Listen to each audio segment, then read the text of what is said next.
Hello दोस्तों, कैसे हैं आप लोग? बढ़िया। मैं हूं प्रिंस सर और आप सभी का स्वागत करता हूं अपने छोटे से प्यारे से चैनल बूम बूम फिजिक्स पर। तो पिछला वीडियो में हम लोगों ने क्या देखा था दोस्त? पिछला वीडियो में हम लोगों ने देखा था कि गुरुत्वीय स्थितिज ऊर्जा एवं गुरुत्वीय विभव क्या होते हैं, उन दोनों में संबंध क्या होता है। और आज मैं आपके सामने एक नया सा खूबसूरत सा ब्यूटीफुल सा टॉपिक लेके आया हूं जिसका नाम है पलायन ऊर्जा एवं पलायन वेग। लॉकडाउन लगा था तो लोग अपने अपने जगहों से पलायन करना शुरू कर दिए थे। पलायन एक टॉपिक है और पलायन का मतलब होता है अपने जगह से हट जाना। पलायन कर जाना मतलब वहां से हट जाना और फिर वापस नहीं आना। समझ रहे बात को? तो यही काम हम लोग आज यहां पे करेंगे। पलायन ऊर्जा और पलायन वेग जो टॉपिक है दोस्त हमारा, वो एक खूबसूरत सा टॉपिक है जिसके बारे में हम चर्चा करेंगे। आइए एक बात बताइए, ये पृथ्वी है ना, ये हमारी धरती माता है।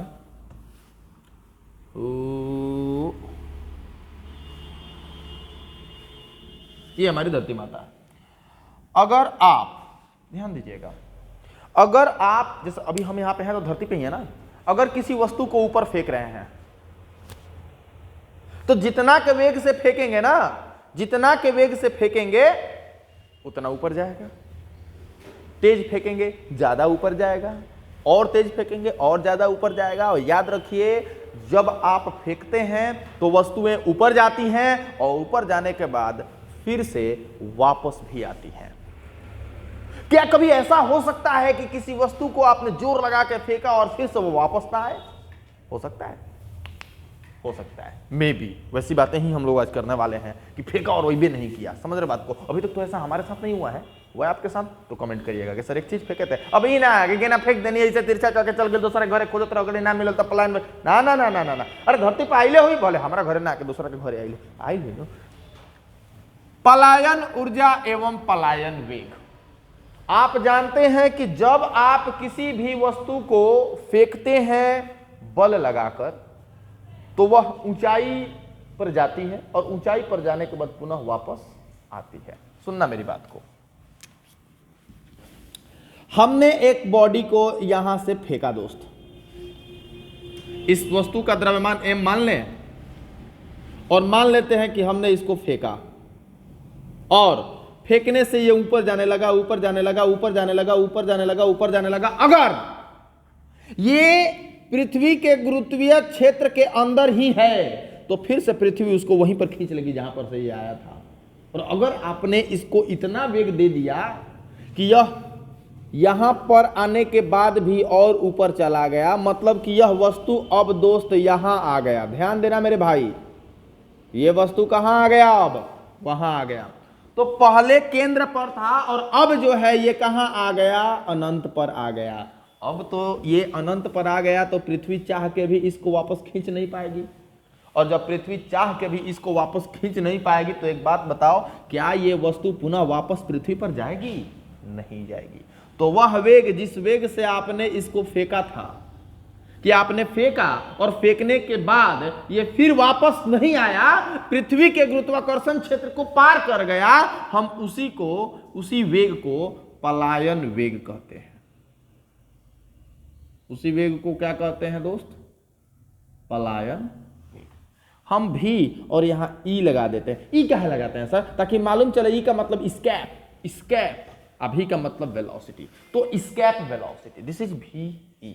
समझ रहे बात को? इसका परिभाषा अगर लिखना हो तो कैसे लिखोगे बंधु? आओ थोड़ा परिभाषा लिखते हैं।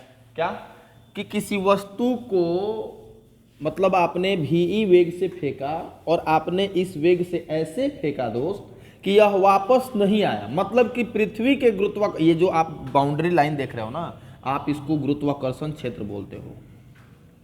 आप इसको क्या बोलते हो बंधु? गुरुत्वाकर्षण क्षेत्र बोलते हो, है ना? आप इसको क्या बोलते हो बंधु? गुरुत्वाकर्षण क्षेत्र। तो ऐसे आपने फेंका कि ये गुरुत्वाकर्षण क्षेत्र को क्या कर गया? पार कर गया और पुनः वापस नहीं आया। तो देखो, वह न्यूनतम वेग जिस वेग से किसी वस्तु को फेंकने पर वह पृथ्वी के गुरुत्वाकर्षण क्षेत्र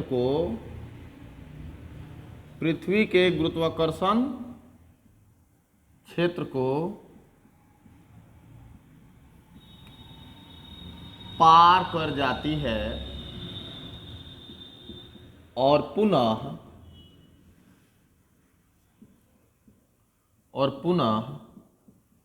लौटकर वापस नहीं आती है। उस वेग को क्या कहा जाता है? पलायन वेग कहते हैं। ध्यान दीजिएगा क्या कहते हैं। मैंने क्या लिखा परिभाषा में, एक सिंपल सा लाइन मैंने लिखा है जो आप सामने है आपके। वह न्यूनतम वेग जिस वेग से किसी वस्तु को फेंकने पर वह पृथ्वी के गुरुत्वाकर्षण क्षेत्र को क्या कर जाता है? पार कर जाता है। ठीक है, और पुनः लौट कर वापस नहीं आता है। उस वेग को, जिस वेग से आपने फेंका था, क्या बोलते हैं? उसको पलायन वेग बोलते हैं। और बबुआ रे, आप इसको किससे दर्शाते हैं? इसे भी ई से दर्शाते हैं। भी का मतलब वेलोसिटी, ई का मतलब स्केप दर्शाते हैं। भी ई से दर्शाते हैं। अच्छा एक बात बताओ, जब आपने ये वस्तु लिया, इस वस्तु के पास अपना द्रव्यमान है और आपने इसको ऊर्जा भी दिया है, आपने इसको वेग भी दिया है, आपने बल लगा के इसको वेग से फेंक दिया, उसको जोर लगा के, तो द्रव्यमान भी हो गया, वेग भी हो गया। इसका मतलब कि इस वस्तु को आपने कुछ ना कुछ ऊर्जा दिया है, तभी तो ये बाहर गया है। मतलब कि किसी भी वस्तु को अगर आप फेंकना चाहते हैं तो आपको उसको ऊर्जा देनी पड़ती है, और यहां पर जो ऊर्जा आपने दिया है उतनी ऊर्जा आपने इसको दी है कि आप यह वस्तु गुरुत्वीय क्षेत्र को पार कर जाए, बाहर चले जाए। इसको जो आपने ऊर्जा दिया है अभी, उसी ऊर्जा को हम लोग कहेंगे पलायन ऊर्जा। देखिए यहां पे क्या लिखेंगे, अभी हमारा जो ये एक छोटा सा टॉपिक अभी आपके सामने लिखेंगे, पलायन ऊर्जा, है ना।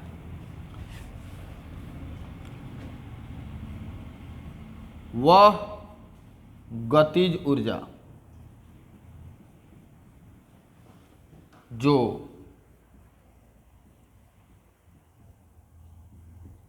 वस्तु को दी गई है,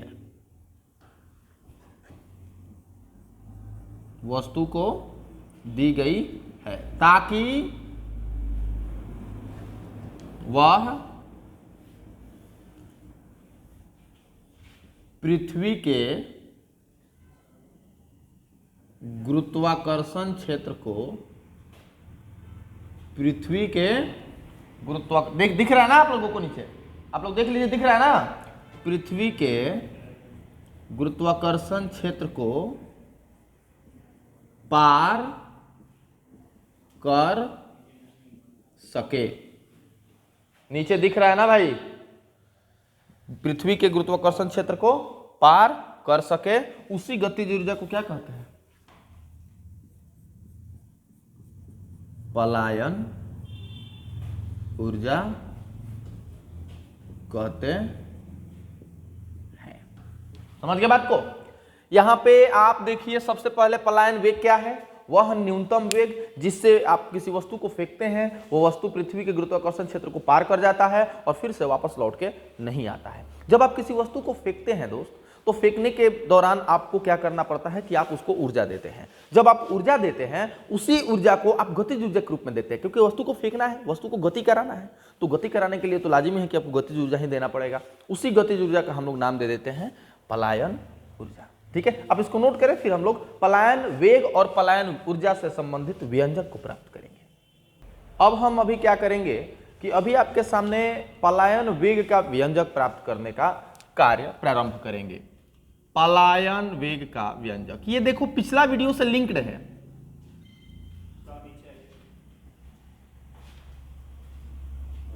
पिछला वीडियो से ये क्या है, लिंक है। पिछला वीडियो में आप लोगों ने पढ़ा होगा गुरुत्वीय स्थितिज ऊर्जा U का मान। अगर आपने वो वीडियो देखा है पिछला लेक्चर नंबर 7, तो यहां पे आपको कोई परेशानी नहीं आने वाली है। अगर आपने नहीं देखा है तो प्लीज जाइए और देखिए उस पिछले वाले वीडियो को, समझ रहे बात को। अगर आप नहीं जानते हैं कि कहां पर है तो टाइप कीजिए बूम बूम फिजिक्स ग्रेविटेशन या गुरुत्वीय स्थितिज ऊर्जा प्रिंसर बूम बूम फिजिक्स, कुछ टाइप कर दोगे आ जाएंगे सामने हम तुम्हारे, और आराम से इस वाले वीडियो को, पिछले वाले वीडियो को देखो, समझ रहे बात को। आइए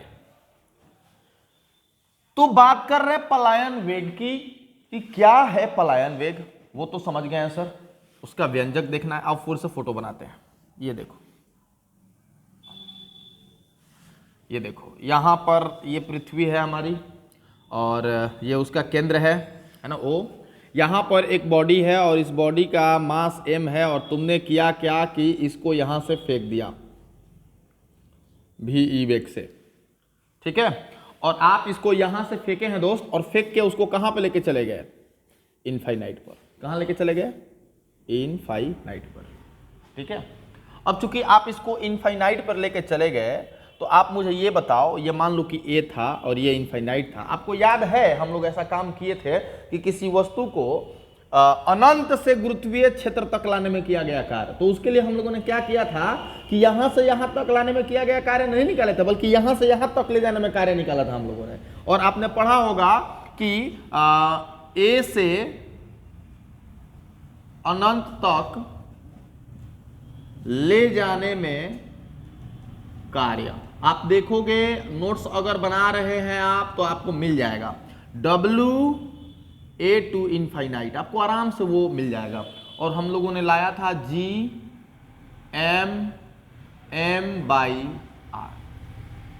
आपको आराम से वो चीजें जो है मिल जाएंगी।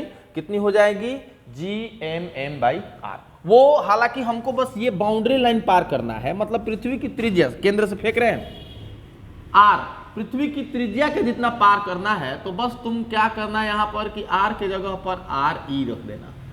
तो WA टू इनफाइनाइट GM, ये M तो मास ऑफ अर्थ है नो डाउट, ये M जो है मास ऑफ बॉडी है, और दूरी के जगह पर पृथ्वी की त्रिज्या को हम लोग मेंशन करेंगे, है ना।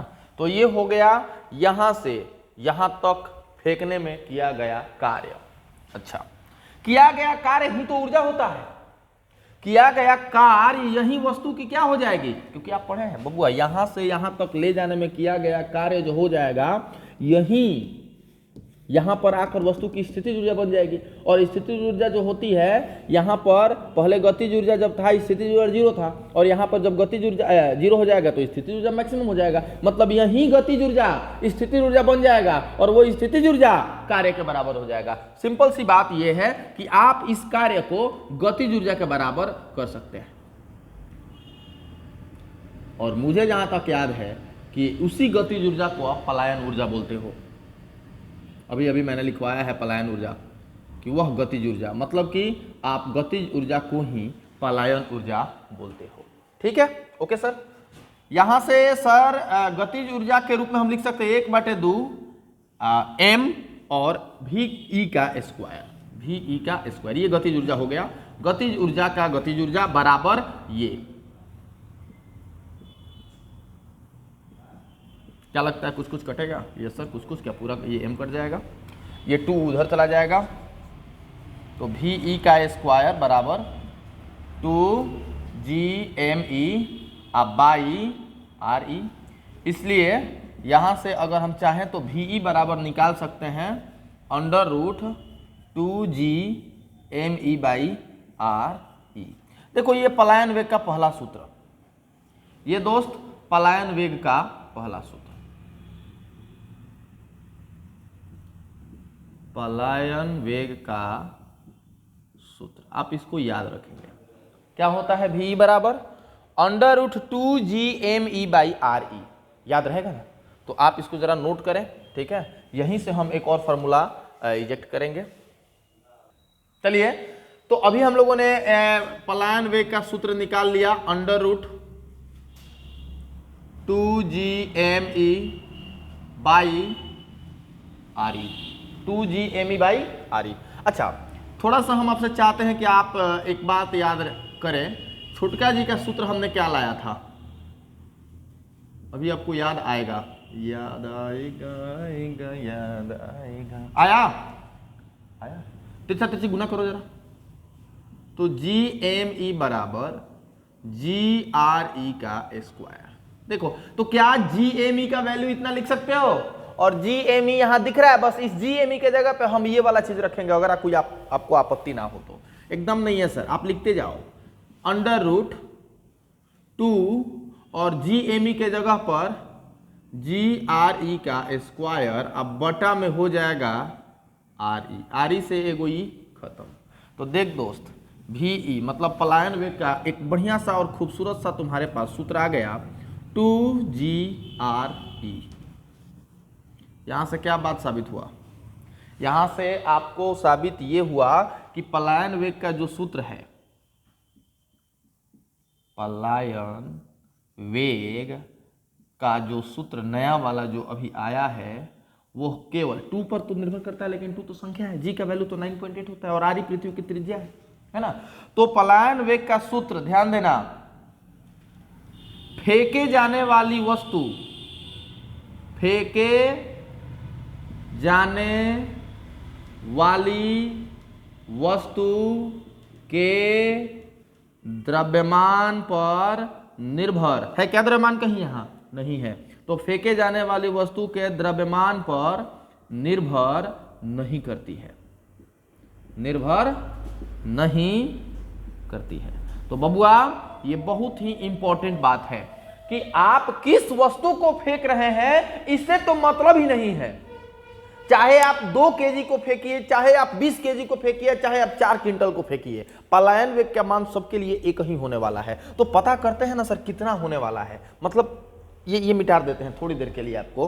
अब देखो यहाँ पे हमको बस पता क्या करना है बंधु, हमको पता करना है कि पृथ्वी पर अगर हम हैं तो हम किसी वस्तु को कितना के वेग से फेंकेंगे कि वह पृथ्वी के गुरुत्वाकर्षण क्षेत्र को पार कर जाएगा। आ जाओ, पृथ्वी के लिए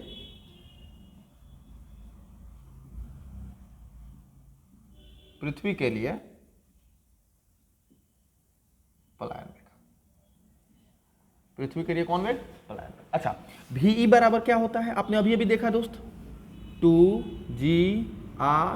ओके, VE बराबर 2G के जगह पे 9.8 और RE के जगह पर होता है 6.4 गुना 10 के पावर 6 मीटर में, 6400 किलोमीटर को मैंने मीटर में कन्वर्ट किया। अब इसको आप करके देख लो दोस्त, 11.2 गुना 10 के पावर 3 मीटर प्रति सेकेंड करोगे तो आएगा 11.2 गुना 10 के पावर 3 मीटर प्रति सेकेंड। अच्छा, 10 के पावर 3 मीटर है तो क्या सर हम इसको लिख सकते हैं 11.2 डायरेक्ट में किलोमीटर प्रति सेकेंड।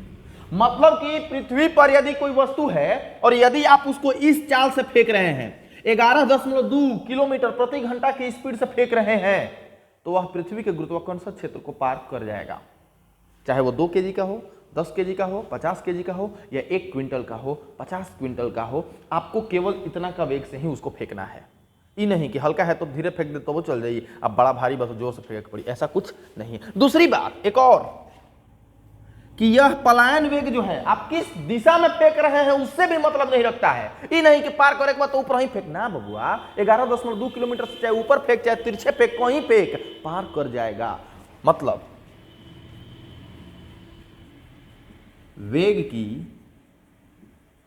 दिशा पर भी निर्भर नहीं करता है, निर्भर नहीं करता है। मतलब ये नहीं है कि आपको केवल ऊपर ही फेंकना है, कहीं फेंकोगे ना जमीने पड़का दे, ऐसे थोड़ी होता है ना। अवरोधक नहीं होना चाहिए, रास्ते में कुछ रोकने वाले टकराने वाली वस्तुएं नहीं होनी चाहिए, खाली जगह होना चाहिए।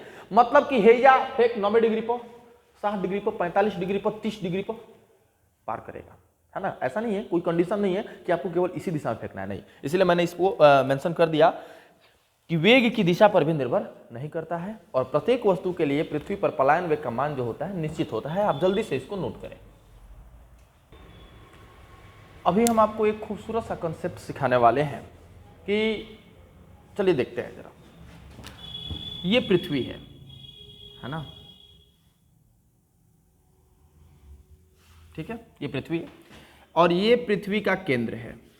अगर हम किसी वस्तु को फेंक रहे हैं छोटू, है ना,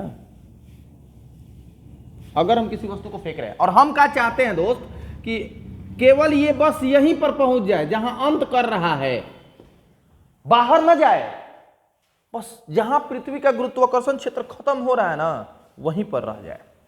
मतलब वस्तु को 6400 किलोमीटर, तबे ना अंत होगा, क्योंकि यहां से तो 6400 किलोमीटर की ऊंचाई पे जाना होगा। 6400 किलोमीटर की ऊंचाई तक फेंकने के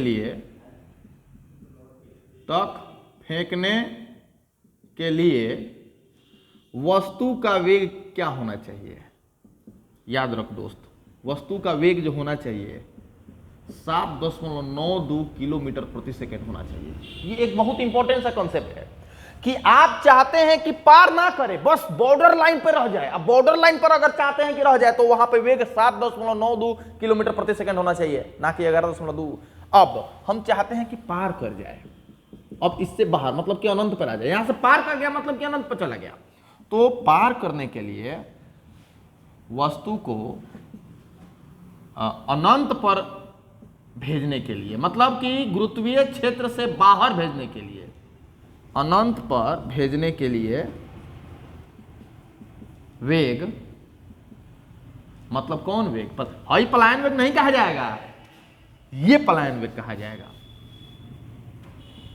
पलायन वेग 11.2 किलोमीटर प्रति सेकंड। समझ रहे बात?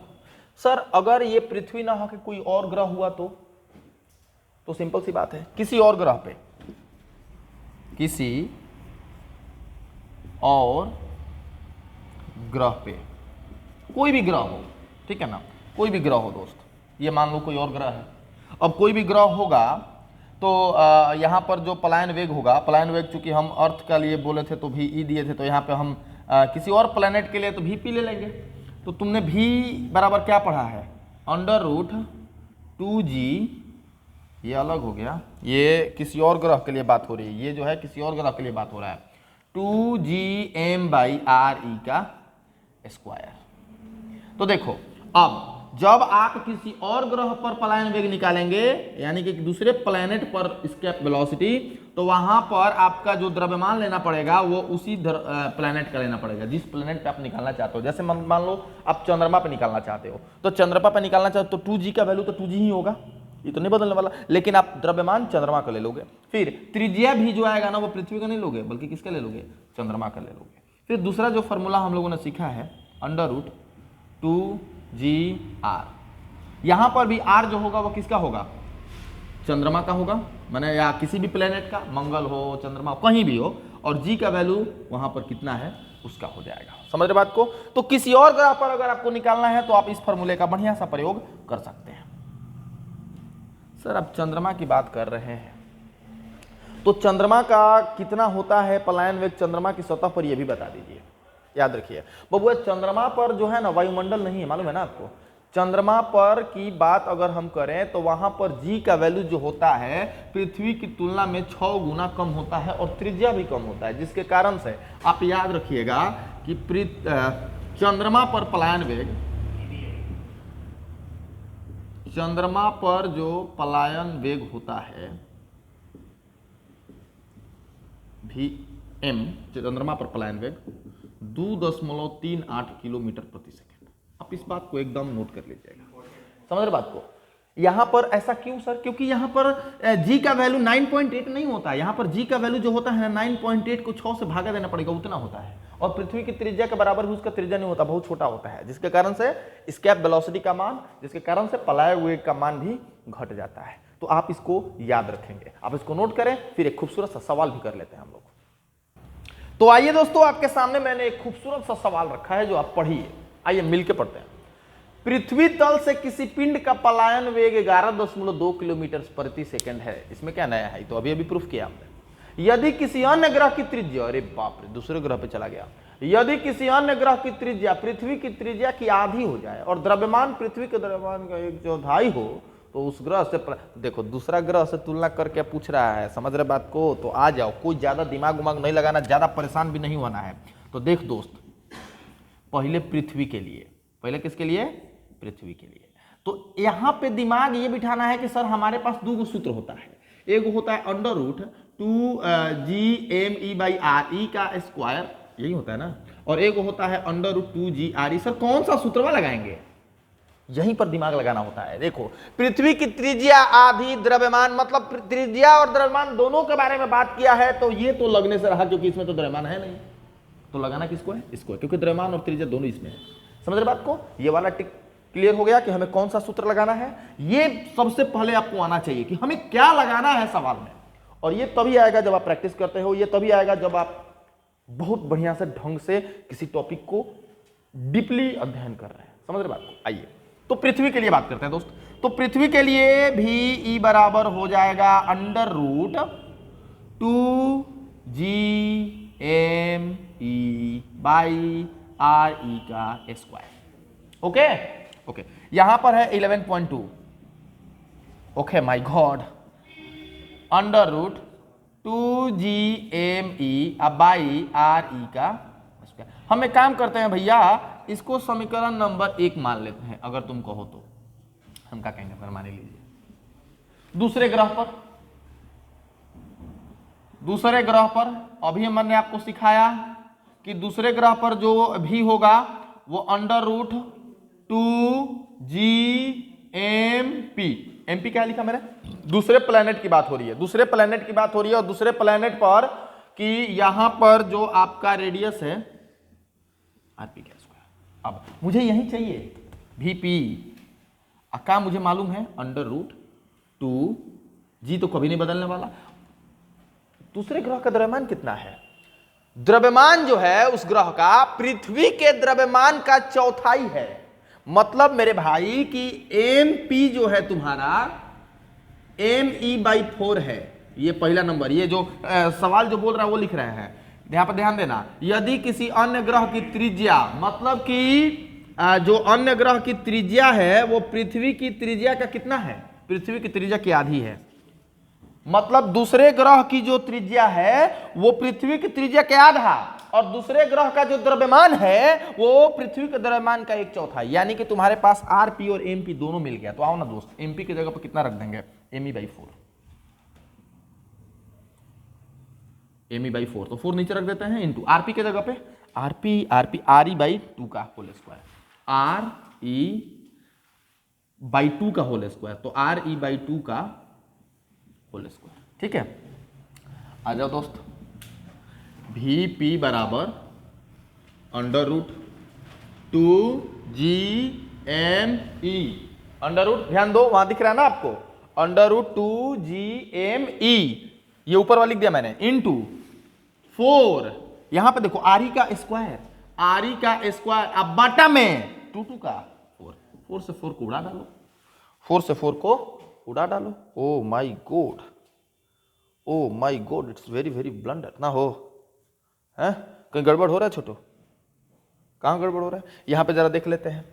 पृथ्वी का 1/4 जो है, और क्या बोला मैंने, पृथ्वी की त्रिज्या की आधी रख दिया है। ओके, और द्रव्यमान पृथ्वी के द्रव्यमान का 1/4, द्रव्यमान का 1/4, मतलब कि ME/4। ठीक है, हमने रख दिया यहाँ पे 2G MP के जगह पे ME/4, और RE के जगह पे कितना रख दिया हमने, RE/2 का होल स्क्वायर। RE का स्क्वायर यहां पे रह गया, और ठीक है कट गया। आ जाओ, VP बराबर √2GME/RE का स्क्वायर। अब आप देखो जरा, यहां पे आपको क्या अंतर दिख रहा है, जरा इसको समझो। यहां पे आप देखो दोस्त, VE बराबर 2GME/RE का स्क्वायर नहीं था, आप देखिए तो आर ही था ना, है ना। तो यहाँ पे आपको आर ही रखना है, तो यहाँ पे आ ही गया, यहाँ पे भी आर ही रखना है। तो जब आर ही रखना है तो आर ही बाई टू, 2 से 2 खत्म हो जाएगा ना दोस्त, 2 मर्त में, है ना। अब देखो, अब जब हम यहाँ पे 2 बाहर कर देंगे तो वीपी यहाँ पे लिखे ना, यहाँ पे अब 4 नहीं कटेगा भैया, यहाँ पे हो जाएगा 2, है ना। और हम क्या करेंगे, इतना लिखने के बाद 2GME/RE का स्क्वायर बच जाएगा यहाँ पर 1/√2, है ना।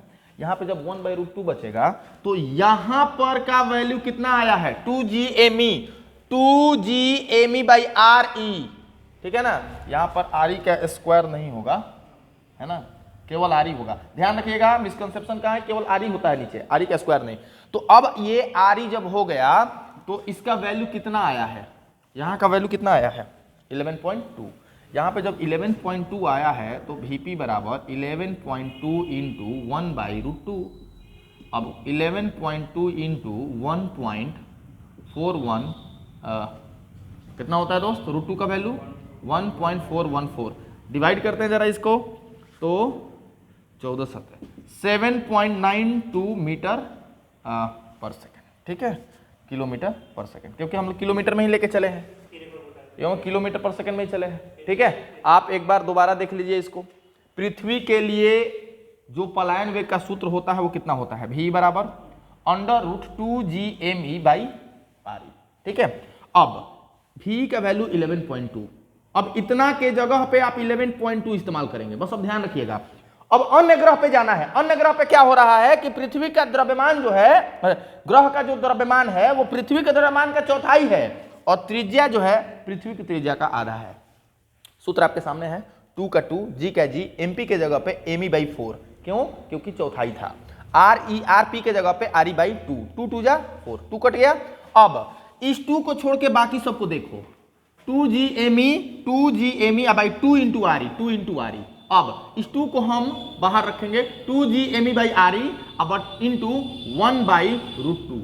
इसके जगह पे आप कितना प्रयोग करते हैं, इसके जगह पे आपने प्रयोग किया है मेरे भाई 11.2, बस 11.2 रखो और 11.2 इंटू 1/√2 डिवाइड करो 7.92 किलोमीटर पर आवर, ठीक है। तो आप इसको नोट करें। कुछ और बढ़िया बढ़िया सवाल लेके हम लोग मिलेंगे नेक्स्ट वीडियो में, तब तक के लिए धन्यवाद।